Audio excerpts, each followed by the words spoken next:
Un cinturón negro, séptimo dan, se sentará esta noche a charlar con nosotras. Esperemos no hacerle enfadar. Licenciado en Ciencias de la Actividad Física, representa a la extensa familia olímpica española desde el año 2005. Un trabajo que ha compaginado con la presidencia de la candidatura de Madrid a los Juegos Olímpicos de 2020. Por cierto, que hasta ahora no ha tenido mucha suerte con esta última ocupación. Le preguntaremos por las posibilidades de futuro de Madrid, pero sobre todo por nuestros olímpicos. Hoy visita el plató de Trivium Alejandro Blanco.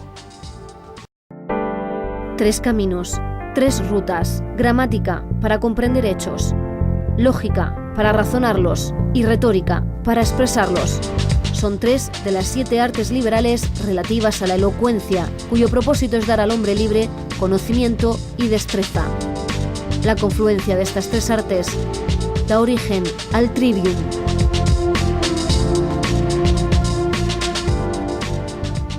Buenas noches. En los últimos años se han convertido en uno de los orgullos de este país, y es que nuestros deportistas son los mejores embajadores de la marca España. Esta semana se está celebrando en Murcia la 47 sesión de la Academia Olímpica Española y ese va a ser el punto de partida de nuestro programa. Pero antes de comenzar, Maru, buenas noches. Esther, buenas noches. Y ahora sí, como les decíamos, a estas alturas no podemos negar el alto nivel de los deportistas de nuestro país y sobre todo el espíritu olímpico que reina también aquí. De ellos lo sabe mucho nuestro invitado de esta noche, Alejandro Blanco. Bienvenido. Hola, buenas noches, encantado de estar aquí. Le agradecemos que haya tenido un huequecito para estar con nosotras porque sabemos que sus visitas a Murcia siempre vienen muy apretadas de agenda. No, es un placer estar aquí. En esta ocasión ha venido a Murcia a participar en esta 47 sesión de la Academia Olímpica Española, de la que usted ha dado esa conferencia inaugural, y para sentar las bases de nuestra entrevista, para empezar por ahí, cuando hablamos de Academia Olímpica Española, ¿a qué nos estamos refiriendo para situar a nuestros espectadores? Bueno, la Academia Olímpica es la encargada de estudiar los principios del olimpismo. Al final, el olimpismo es una filosofía de vida que tiene unos principios. No solo es deportes, educación, es cultura, son valores, y eso es lo que estudian las academias olímpicas. Estudian y difunden. La Academia Olímpica Española es la primera del mundo, la número 1 del mundo, la más antigua. Luego se creó la Panibérica, que también tiene como origen la Academia Olímpica Española, y bueno, yo creo que podemos presumir de una Academia Olímpica referencia en todo el mundo, ¿no? Decíamos que usted ha dado la conferencia inaugural de esa jornada que se va a estar celebrando en Murcia hasta el miércoles, y en esa conferencia le hemos oído decir muchas cosas, pero una que me ha llamado especialmente la atención es que usted ha dicho que el deporte no tiene en nuestro país la dimensión que se merece. Bueno, eso lo digo siempre, lo que pasa es que nadie me hace ni caso, pero es que lo creo así. Hoy es el mayor factor de integración social que tenemos en España, es lo que nadie discute. Entonces, encuadrar el deporte solo en una actividad deportiva los fines de semana y legislar para eso es muy complicado, y no le das al deporte la dimensión que tiene, la educativa, la cultural, la sanitaria, la de puestos de trabajo, la de investigación y desarrollo, la de representación exterior. Yo creo que si tú analizas los 13 ministerios y la gente lo piensa transversalmente, el deporte afecta a 11 ministerios. Entonces el deporte lo consideramos como una práctica deportiva y nos fiamos nada más y nada menos que en los resultados, que eso es importante, o si lo tratamos de forma global, el deporte debe tener, no solo en España, una consideración distinta. Usted ha dicho en alguna ocasión que debería haber un ministerio específico de deportes. Hoy escuchábamos también durante la sesión de ayer al presidente de la Academia Olímpica hablar de mercantilismo en el deporte. Se quejaba de que al final, pues eso, ¿no? Nos hemos perdido todos esos valores, todos esos principios básicos para convertir el deporte en algo que no es. Es que estamos en eso todo, es decir, al final si tú solo vas a lo mercantil, al resultado y a lo que se ve, te estás quedando con una parte muy pequeña del deporte, quizá la menos importante. Es verdad que si no existiese eso, el deporte no tendría la importancia que tiene, pero yo creo que el deporte en España es mucho más que todo eso. En una situación como la que vivimos, complicada como todos sabemos, el deporte sigue sacando gente a la calle, hay 14 millones de personas que practican deporte regularmente, cuando hay un éxito deportivo nuestras calles se llenan de gente con la bandera de España cantando el Soy Español, y en los acontecimientos televisados de los 100 primeros, los que más audiencia tienen, más de 90 son de deporte. Entonces yo creo que eso es lo que nosotros hablamos del deporte en valor total, ¿no? Los resultados es algo que está ahí, pero para llegar a eso hay muchas más cosas y es lo que el olimpismo defiende y es lo que todos debemos de defender, en nuestra modesta opinión, ¿no? Vamos a ir diseccionando un poquito por el estado de salud de nuestro deporte. Hemos visto y todos sabemos que con la crisis las aportaciones que se hacen al deporte, tanto de la esfera privada como de la pública, han caído a niveles preocupantes incluso. En su conferencia hablaba de que estamos en fechas, ahora mismo la aportación del gobierno es como la que hacía en 1987. Sin embargo, el crecimiento y el rendimiento de nuestros deportistas sí que ha ido creciendo exponencialmente, ¿no? Bueno, pero que creo que hay cosas que no se explican, igual no interesa explicarlas, ¿no? El dinero público es, pasados los euros a pesetas, es el del 87. Si pasamos las pesetas a euros, el poder adquisitivo que ha perdido el deporte español es impresionante.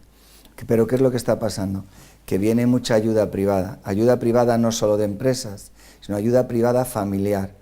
Hoy muchos deportistas nuestros están compitiendo en el extranjero cada fin de semana, pagado por sus familias, pagado por sus clubes, pagado por aportaciones individuales. Y eso es lo que ha hecho que no disminuya tanto el nivel de resultados. Pero sí es cierto, y los estudios están ahí, que pensando a medio plazo, no ya para Río, porque Río es lo inminente, pensando en Tokio 2020, hay una grandísima preocupación, porque muchos países a los que nosotros no le concedemos tanta importancia, están invirtiendo mucho en deporte, y para que el deportista tenga resultados necesitas medios. A veces no son económicos, de infraestructuras, esas las tenemos, pero para poder competir afuera necesitas medios económicos y en eso estamos fallando. En deportes que la gente considera no profesionales. Si vamos a los profesionales, hablamos de un balonmano, hablamos de baloncesto, estamos viendo la cantidad de deportistas nuestros que se tienen que ir al extranjero porque los clubes no pueden mantener la estructura que había antes, ¿no? Y eso a la larga dejará secuelas. España podríamos considerar que es el país del mundo, es el primer país del mundo en éxito deportivo si lo ponemos en relación a la inversión que se hace. Sin duda.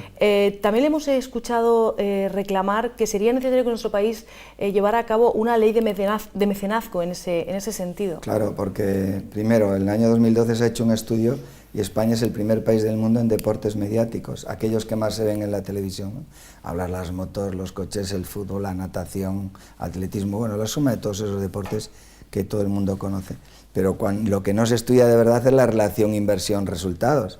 Países que nos rodean tienen una inversión para el deporte 10 veces superior a la nuestra, por decir los inmediatamente cercanos a España, ¿no? Entonces, aquí o hay una ley que permita que el dinero privado venga con condiciones ventajosas para las empresas, o si no, los recursos no se pueden superar. Es decir, en los últimos 5 años la inversión pública en deporte ha caído el 70%, el 70%.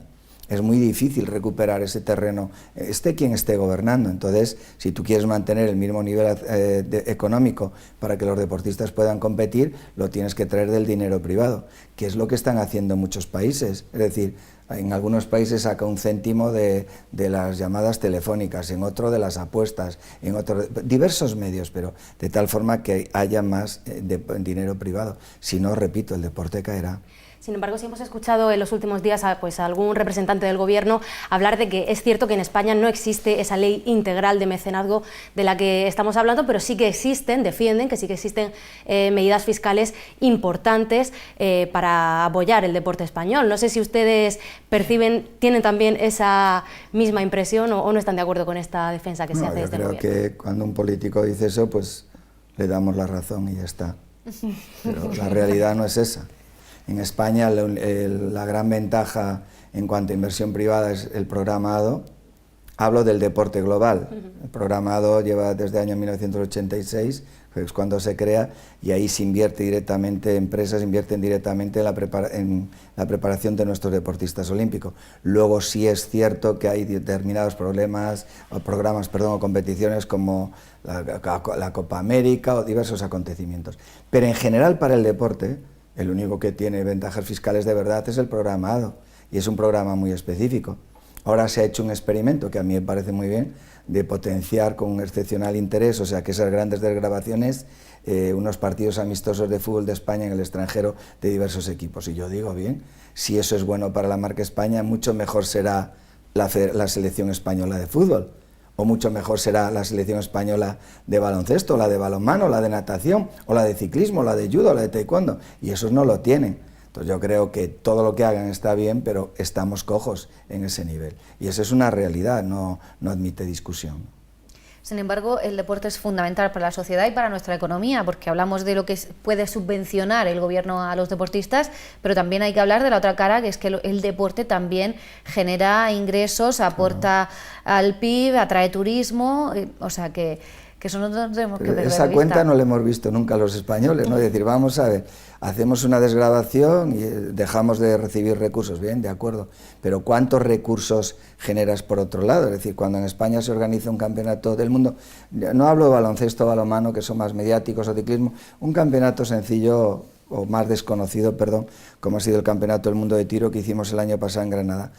3.000 personas controladas por la organización, estuvieron 21 días en Granada, controladas. ¿Eso cuánto significa para el taxi, cuánto significa para los transportes internos, para el comercio, para los restaurantes, para puestos de trabajo en los hoteles? ¿Cuánto significa? Mucho. Entonces yo creo que eso lo hay que valorar. Ninguna inversión o ninguna desgravación es negativa para el gobierno cuando hay un acontecimiento de excepcional interés en una organización. Yo creo que hoy España, la marca España, si por algo es conocido en el mundo, y no son palabras mías, son palabras del ministro, es por el deporte. En algunos continentes y en algunos países, España solo es conocida por el deporte. Por eso debe tener un tratamiento especial, ¿no? Tratamiento que en ningún caso disminuye la aportación económica en las arcas del Estado, siempre lo supera. Y a todo eso además hay que añadir pues lo que aporta el deporte, que a lo mejor pues no se puede medir económicamente, a lo mejor como es el caso del PIB, pero bueno, estamos hablando de valores, estamos hablando de una filosofía, estamos hablando de muchísimas cosas muy importantes, quizá muchas veces más importantes a lo mejor que ese aspecto económico, que también lo transmite el deporte y que también hay que ayudar, ¿no?, para que todo eso se fomente. Yo creo que lo que acabas de decir es lo más importante, es decir, la marca España o el prestigio que le da España a nuestros deportistas y los éxitos deportivos en el mundo no tiene precio, nadie lo puede valorar. Nadie puede medir y valorar de verdad que el año pasado se hagan 7 campeonatos del mundo, en los 2 últimos años, perdón, de tanta importancia como la natación, como el balonmano, como el baloncesto, como el ciclismo. Es decir, yo creo que esas cosas son las que mejoran la imagen de tu país. Y no podemos hablar de atraer turismo si no mejoramos nuestra imagen. Si todo lo que transmites es negativo, nadie vendría.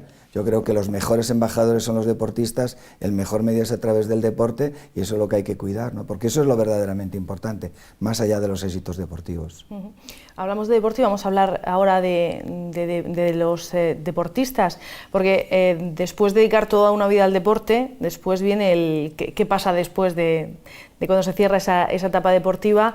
Cierto es que cuando están empezando a compaginar deporte y estudios es complicado, y a partir de ahí ha surgido un nuevo papel, que es el que desempeña la Universidad Católica San Antonio, que ha adaptado sus estudios precisamente para facilitar que en el día de mañana los deportistas españoles tengan una salida profesional, ¿no?, que a veces es complicado. Bueno, yo creo que la primera cosa que hice al llegar al Comité Olímpico fue crear la Oficina de Atención al Deportista. Ya llevamos trabajando con la ayuda a los deportistas y nos hemos encontrado con lo que le faltaba a España, que es la Universidad Católica de Murcia, que es su inquietud por ayudar a las personas. Entonces yo no creo que sea complicado, mientras el deportista compite, está en la etapa competitiva, que pueda estudiar.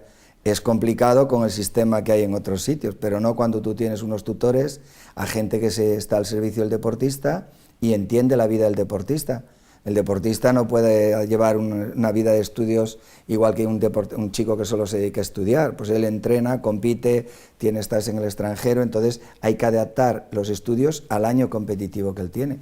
Cuando lo haces así, y eso es lo que hace como nadie la Universidad de Murcia, con José Luis al frente y todo su equipo, cuando eso lo haces así, no importa que el deportista la carrera la haga en 4, en 5, en 6 años, lo que importa es que tenga el hábito de estudiar y que se preocupe por su formación. Y hoy este programa ya ha sido trasladado a todo el mundo de habla hispana y portuguesa, a través del Comité Olímpico y el Comité Olímpico Internacional, y en los 2 próximos años iremos al mundo de habla francesa e inglesa, y creo que este es un modelo a seguir por todas las universidades del mundo, no solo de España.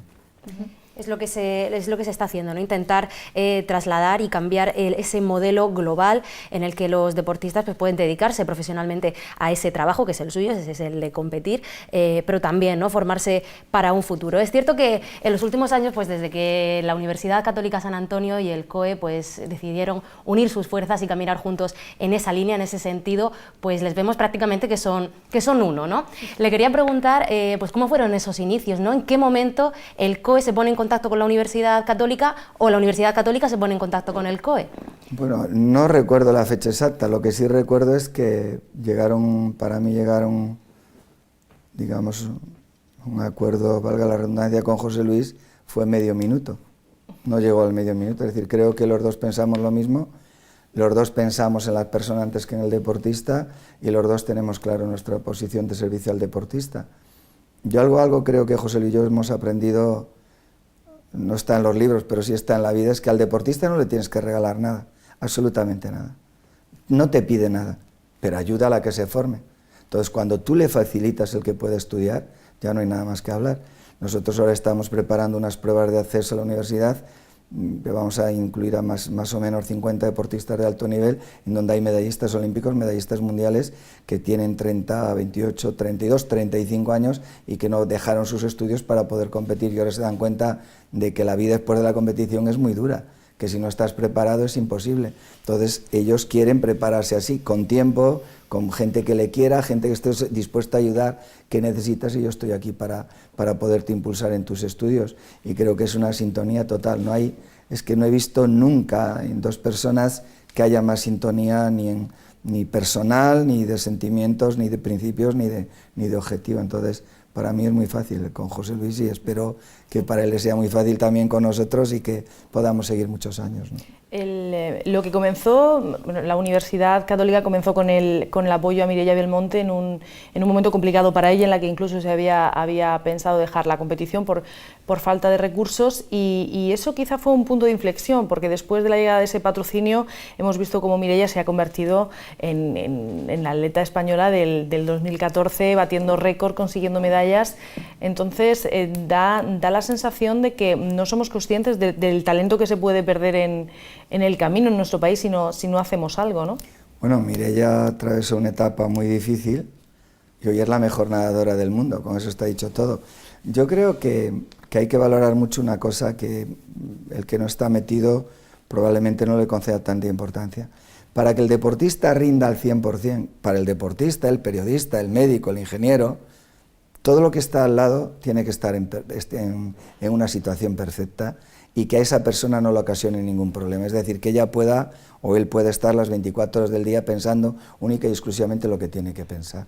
Entonces, eso es lo que se ha hecho con Mireia y con otros deportistas. Si hay una situación a tu alrededor, económica, familiar, social, de entrenamiento, lo que sea, que no te permite estar centrado y te permite que no estés con los 5 sentidos pensando, nunca pueden salir los resultados. Yo creo que Mireia se le ha ayudado, como otros deportistas, y los resultados están ahí. Ella lo dice y, bueno, gracias a Dios se le ha podido ayudar y vaya ayuda, porque ahí está la mejor nadadora del mundo, nada corto, largo, da igual, piscina corta, piscina larga, distancia corta, distancia larga, aguas abiertas. Mireia es un talento, como otros talentos que tenemos en España, que a través de los muchos años de trabajo, de esfuerzo, está llegando a límites insospechados hace unos años, y que la ayuda que se le ha prestado pues le ha permitido ser la gran campeona que es, nada más. ¿Y cómo viven los deportistas españoles toda esta etapa de dificultades también económicas, de falta de patrocinio y tal? Y luego, cuando se les abre esta puerta, ¿cómo lo viven ellos? Bueno, yo creo que extraordinariamente bien, por eso tenemos tantas solicitudes y cada vez más gente está dispuesta a estudiar y dispuesta a venir con la Universidad de Murcia. Es que, lo que os decía antes, hoy es muy complicado. Cuando terminas tu etapa deportiva, muy poca gente tiene unos recursos económicos suficientes para poder vivir, y aun teniendo esos recursos tienes que estar formado bien para montar una empresa o bien para saber invertir el dinero, bueno, para lo que hace cualquier ciudadano, ¿no? Entonces creo que se han dado cuenta de que la formación es más importante que nunca, y en esta universidad y a través de sus programas especiales con los deportistas tienen unas facilidades que no tienen en otras universidades, ¿no? Yo creo que aquí se han dado cuenta que aquí se cuida a la persona, que se les da cariño, y eso es lo que el deportista quiere. Luego ellos ya se encargan de estudiar y aprueban, porque si son capaces de batir récords, también son capaces de aprobar cualquier asignatura, ¿no? Hablábamos antes de Mireia, que se ha convertido, como usted bien decía, en la mejor nadadora del mundo, pero sí que es verdad que, por lo menos en nuestro país, el deporte femenino ha tenido un crecimiento espectacular a lo que nos teníamos acostumbrados, ¿no? De la cita olímpica de Londres, pues más de la mitad de los metales que trajo la delegación española fue precisamente de mujeres. Bueno, yo creo que las chicas españolas son guerreras, es decir, que son unas auténticas competidoras, y así ha sido a lo largo de la historia. ¿Qué es lo que ha mejorado? La planificación. Entonces se ha dado más importancia a esa planificación del deporte femenino, se ha invertido más en esa planificación y los resultados están ahí. En deportes de equipo somos sin ninguna duda el primer país del mundo en deporte femenino, y en deporte individual ahí están las Mireia y otras deportistas ganando todo lo que hay que ganar. Creo que es un reflejo del alto nivel de calidad competitivo y el gen competitivo que tiene la mujer española, ¿no? Es muy importante. Estamos hablando en el caso concreto de Mireia Belmonte, pero bueno, hay muchos más nombres de deportistas olímpicos que están ahora mismo compitiendo gracias a la UCAM y con el apoyo de la UCAM. Juan Mirrando, Duaneda Rocha, Úrsula Ruiz, Melanie Costa, muchísimos más que creo que no nos daría tiempo a nombrar a lo largo de toda la noche. Muy importante también el apoyo a esos deportes minoritarios o que quizá no tienen tanta visibilidad como otros. Claro, porque la gente normalmente se fija en aquellos que se llaman deporte profesional, que para mí es un error. Es decir, cuando hablas con la gente que tiene la responsabilidad, te habla de deporte profesional o no, yo siempre digo que no entiendo, porque no entiendo cuál es esa diferencia. Hoy cualquier deportista de cualquier deporte, incluso el menos conocido, está entrenando 6-7 horas diarias. Eso para mí es una profesión. La diferencia está en la retribución, pero eso es como en cualquier empresa. Todos son profesionales, unos ganan más y otros ganan menos. Y yo creo que si no hubiese esa ayuda para estos deportistas que son profesionales en el tiempo que le dedican a su deporte y que no reciben un recurso económico suficiente, si no hubiese esa ayuda sería imposible para ellos alcanzar tantos logros. Por eso, repito, es tan importante la ayuda que se le da desde aquí, ¿no? Hemos escuchado que quizá el Comité Olímpico, corríjame si me equivoco, está trabajando en un lugar donde integrar precisamente la formación y el deporte, crear una universidad del deporte, por así decirlo. Con la UCAM. Con la UCAM, evidentemente. ¿Qué nos puede adelantar de ese proyecto? Bueno, ese es el objetivo. Ya esta universidad se ha convertido en la Universidad del Deporte y estamos hablando con José Luis de ampliar centros con esta misma filosofía. Yo creo que en un plazo muy corto de tiempo ya hoy es una referencia a nivel en todo el mundo olímpico, en todo el mundo del movimiento olímpico, y creo que esta universidad tiene una expansión auténticamente sin límites, ¿no? Y la idea es esa, es decir, a la vez que ayudamos a todos los estudiantes, ayudar a los deportistas para que puedan formarse con esos planes y con esos tutores tan dedicados a ellos, ¿no? Ese es el camino que se está iniciando y que, bueno, estoy convencido de que no el mañana, sino ya hoy tendrá una amplitud más grande. La próxima cita de nuestros deportistas son los Juegos Europeos, ¿no? Me parece, en Bakú. ¿Cómo van? ¿Qué energía llevan? Bueno, mucha energía, porque esos Juegos para nosotros son muy importantes. Eso se aprobaron en la Asamblea de los Comités Olímpicos Europeos que se hizo en Valencia en el año 2007.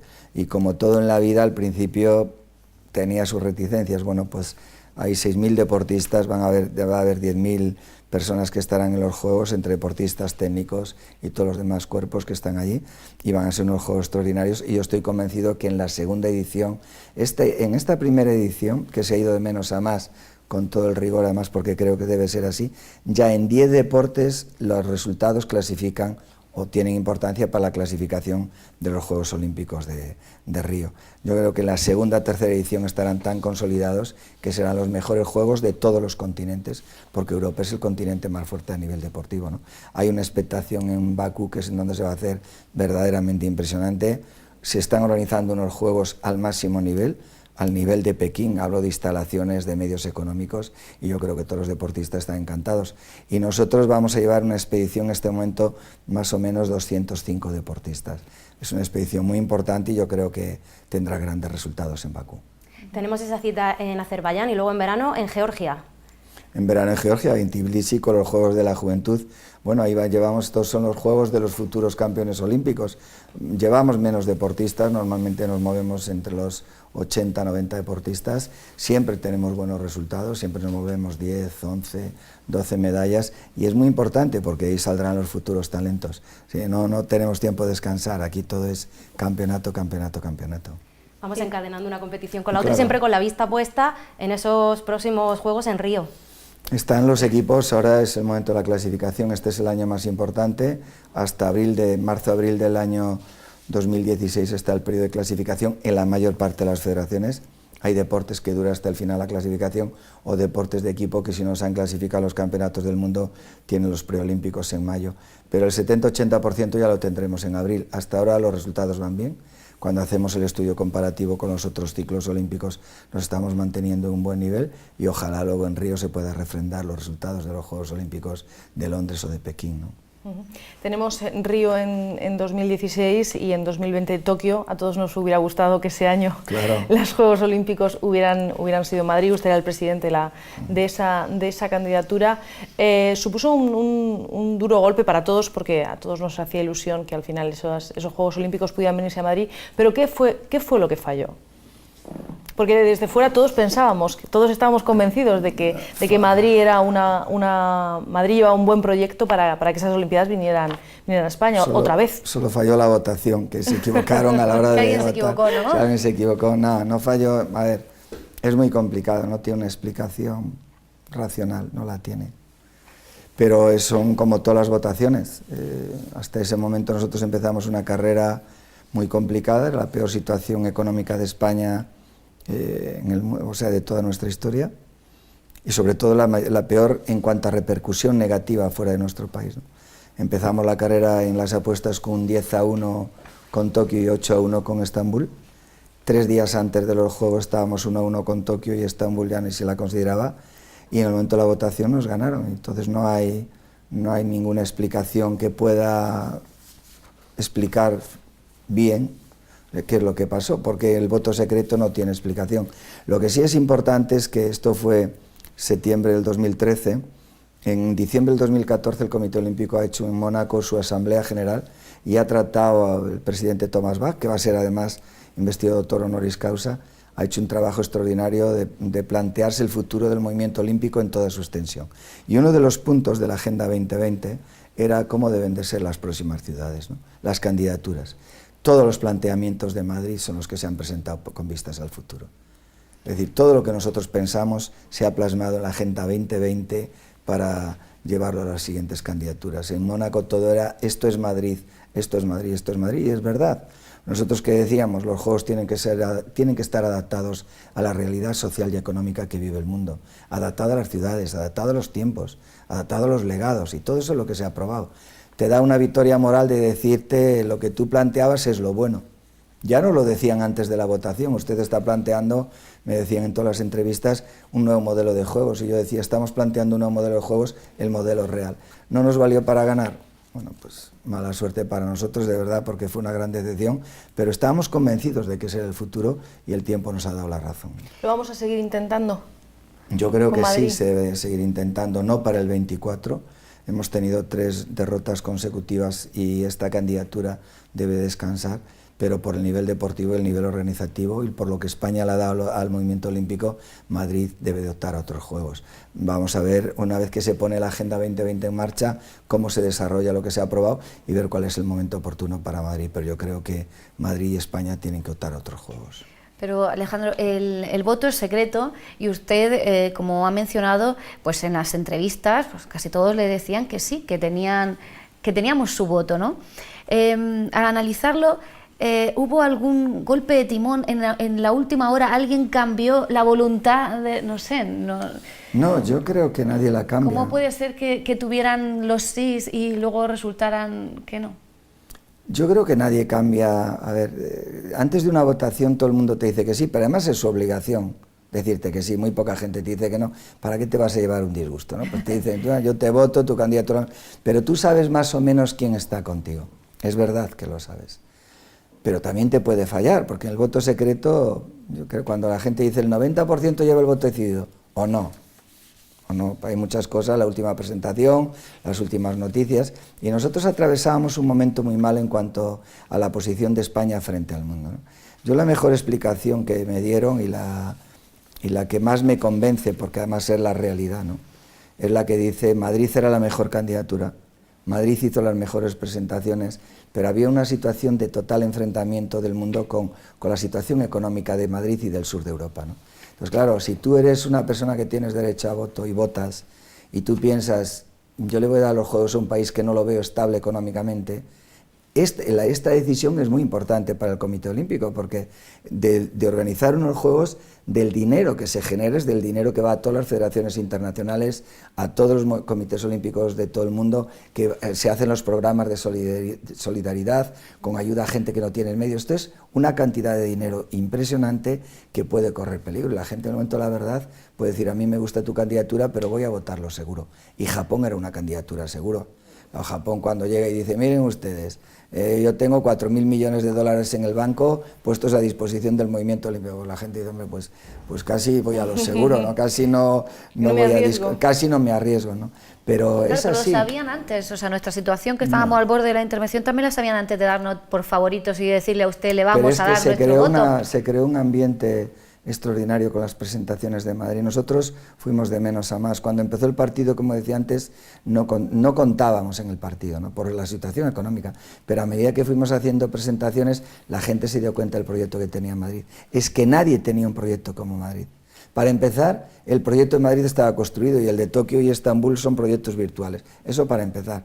Cuando tú llegabas aquí, llegó la comisión, les llevamos a la ciudad deportiva del Real Madrid, y en menos de 5 minutos tenían 15 deportes, la Villa Olímpica y el aeropuerto.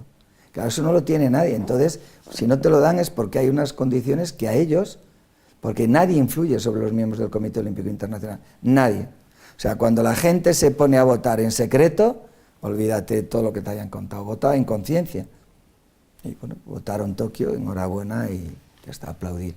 Pero nadie te puede dar una explicación real del porqué. La más real, la que más se ajusta, es la que os he dado antes. En cualquier caso, de todos estos años, pues al final hay que intentar sacar algo en positivo, ¿no? Y es que tenemos esas instalaciones, tenemos esos deportistas, tenemos ese apoyo también por parte de la sociedad española, que yo creo que teníamos y que tenemos muchas ganas de que efectivamente se hagan unos Juegos Olímpicos en nuestro país. De toda esa experiencia, ¿qué es lo que hemos aprendido y qué es lo que nos tocaría cambiar si queremos optar en un futuro a albergar esos Juegos Olímpicos? Pues yo creo que hemos aprendido mucho, porque has dicho, y lo he explicado yo ayer en la conferencia, que en aquel momento, tal como estaba el país, que el 95% de los ciudadanos te apoyen, en una encuesta que hizo el Comité Olímpico Español y el Comité Olímpico Internacional, en dos empresas totalmente distintas, dice mucho a su favor, ¿no?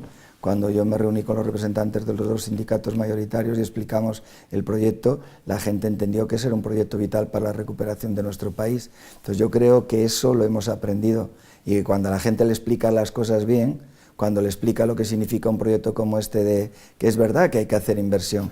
En aquel momento se recortaba dinero para la educación, para la sanidad, había muchas protestas, sin embargo la gente entendió que este proyecto era bueno para Madrid. Yo creo que eso es lo que hay que explicar y que la gente entiende. ¿Qué tenemos que cambiar? Yo creo que tenemos que cambiar pocas cosas, solo ver cómo se desarrolla la Agenda 2020. Y si mañana el movimiento olímpico no nos quiere dar los Juegos, por lo que sea, pues bueno, pues será que los Juegos no son para nosotros. Pero España y Madrid, a nivel organizativo, más no se puede hacer. A nivel deportivo, más no se puede hacer. A nivel de apoyo popular, más no se puede hacer. Entonces, solo hay que esperar ese momento mágico, que cuando tengan que votar digan Madrid, ¿no? Pero yo repito y reitero, la fuerza de la candidatura de Madrid es muy importante, es un valor que tiene nuestro país y hay que conservarlo para dar esa última oportunidad en el momento oportuno, ¿no? Pero estamos hablando de Madrid, de esa candidatura, pero, por ejemplo, ¿podría haber alguna otra ciudad española que fuera susceptible también de presentar una candidatura? Por ejemplo, en el caso de Sevilla, a lo mejor que puede haber también alguna candidatura pendiente, hoy por hoy es Madrid.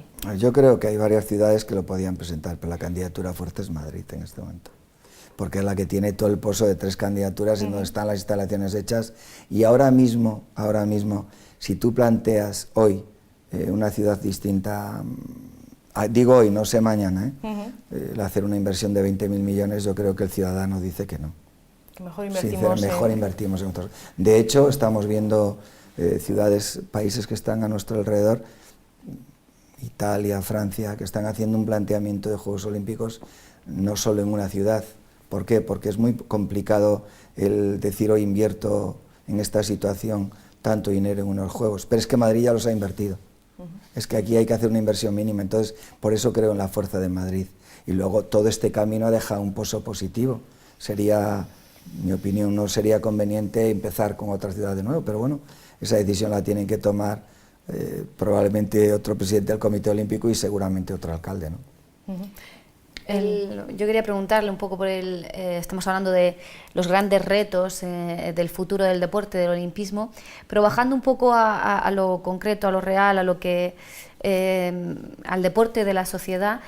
Uno, no sé si coinciden que una de las principales cosas que debemos estar actuando es meter el deporte de verdad en los colegios para que haya un espíritu olímpico, incluso que se estudie lo que es el espíritu olímpico, los principios, los valores del olimpismo en los colegios, como mucho más que jugar en el patio, tener una extraescolar o algo que no sea realmente fuerte. Estoy totalmente de acuerdo, ese es el camino. Nosotros tenemos ya un programa que se está haciendo en Madrid, ahora lo hacemos en Valencia, espero muy próximo en Murcia, lo vamos a meter también en Andalucía, que es llevar los valores, estudiar los valores del deporte con los niños.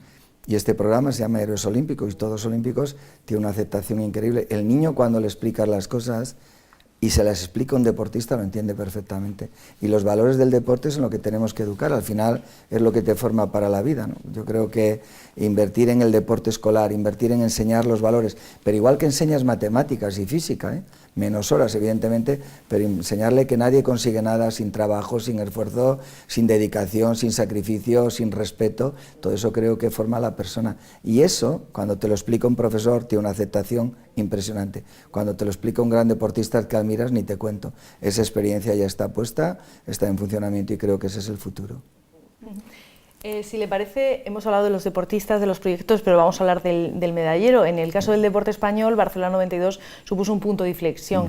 Ese, si no me equivoco, nuestro récord estaba en 6 medallas y desde Barcelona 92 el medallero español, a excepción de Sydney, ha estado en torno a las 20... 17, 11, 19, 18. Sí, a los 20 metales, pero ¿qué es lo que le falta al deporte español para terminar de dar ese salto? No estoy hablando evidentemente de dar un salto como el de Estados Unidos, el de China o el de Rusia, pero sí que ¿qué nos falta para dar ese salto? Es que yo no sé cuál es el salto, te explico, sí. Nosotros pasamos de 1, 2, ninguna, 3, 5, una vez 6, a 22 medallas, 13 de oro. Y en tu casa, en Barcelona. Entonces el nivel deportivo bueno de un país se demuestra cuando siempre que haces los juegos en tu país alcanzas el límite del número de medallas. En las sucesivas medallas te mantienes en un más o menos 20%. Y excepto Sydney, en donde bajamos a 11, pero repito, allí en Sydney sacaron como 50 cuartos puestos, que fue una locura. Entonces nosotros nos hemos mantenido 17, 19, 18, o sea, estamos prácticamente al lado de las 22 medallas dentro de esa banda.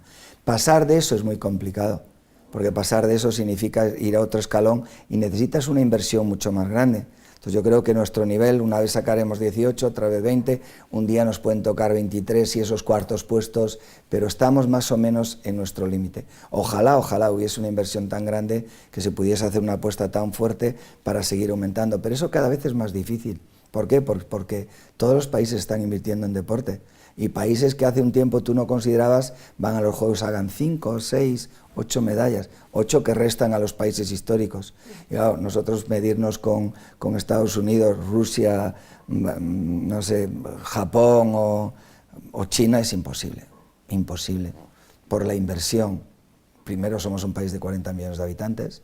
Segundo, piensa, países que están alrededor nuestro invierten 10 veces más en deporte, es decir, y 8 veces y 12 veces, entonces poder ganarles es muy complicado. Nosotros creo que este nivel es muy alto, la relación resultados-inversión en España es extraordinaria y si mantenemos esta relación estamos cumpliendo el objetivo, pero es muy difícil mantener esta relación hacia el futuro. Nosotros hoy estamos teniendo una generación de jugadores extraordinaria, deportistas extraordinarios, pero cuando miras su deporte y miras debajo de ellos, te das cuenta de que la categoría inferior le está costando salir. ¿Por qué? Porque no tiene las oportunidades que ellos tuvieron. Entonces, si eso no lo podemos mantener, si no podemos mantener la planificación a corto, medio y largo plazo, y no podemos cuidar a los que tienen que venir para el día de mañana, los resultados bajarán. Eso es una realidad, no hay otra historia.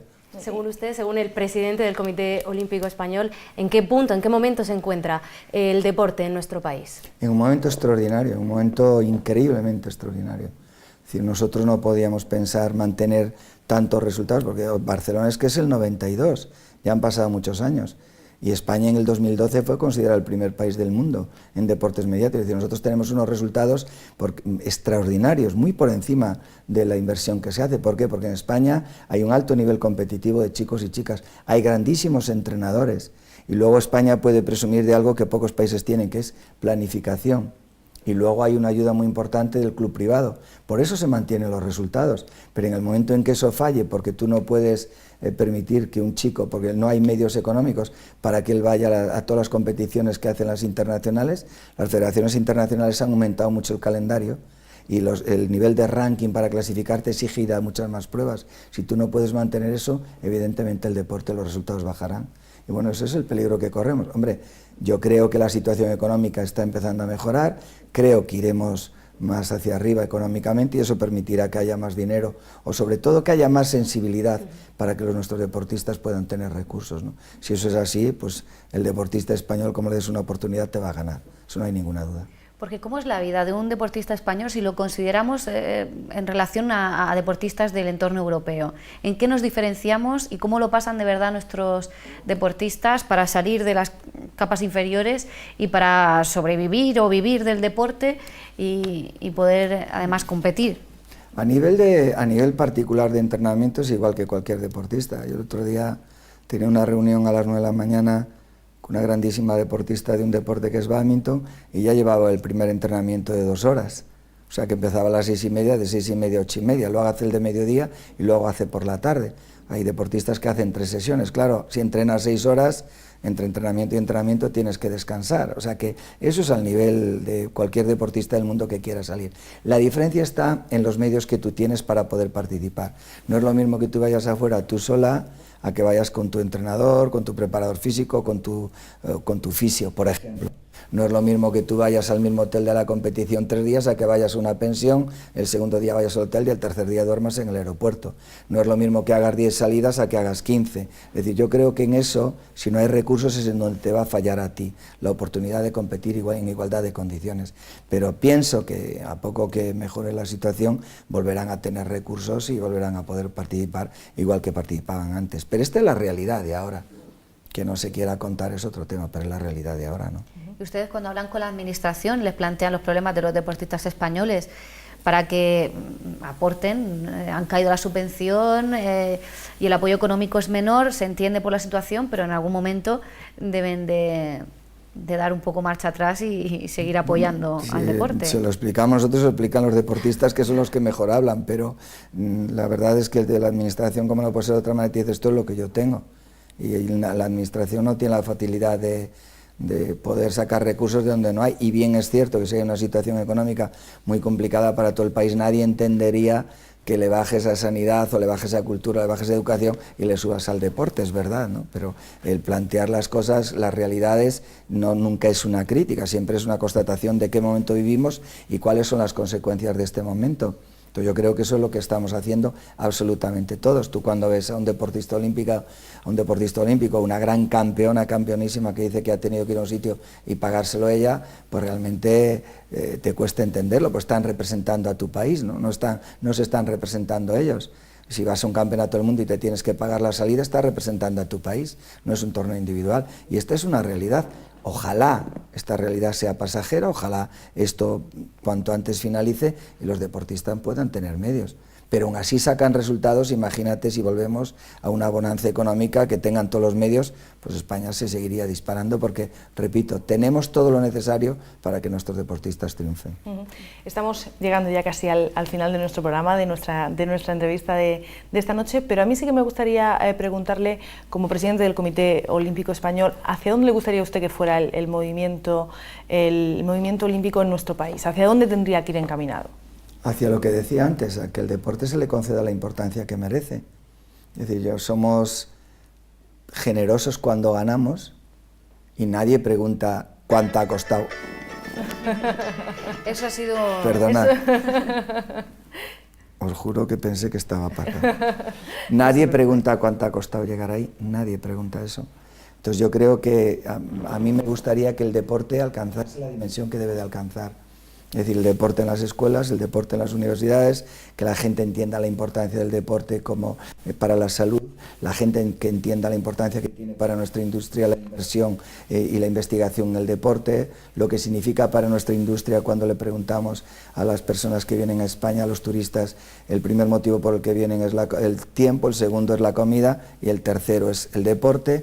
Y todo lo que el deporte significa en nuestro país, si somos capaces de darle esa dimensión al deporte, yo sería inmensamente feliz. Nos queda mucho por llegar, es verdad que se ha avanzado mucho, nos queda mucho por trabajar, es verdad que se ha trabajado mucho, pero eso tiene que ser el gran objetivo.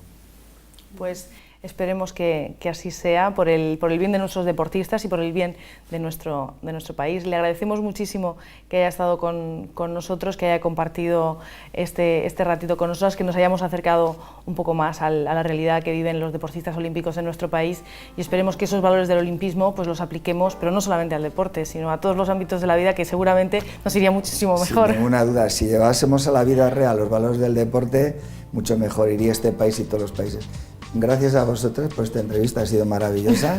No pensé que me ibais a preguntar tanto, pero me habéis preguntado mucho y espero haber estado a la altura de vosotras como periodistas. Muchísimas gracias. Pues muchísimas gracias por haber estado con nosotras. Chicas, un placer como siempre, y a ustedes ya saben que les esperamos la próxima semana aquí en otra cita en Trivium. Hasta entonces, que tengan una feliz semana.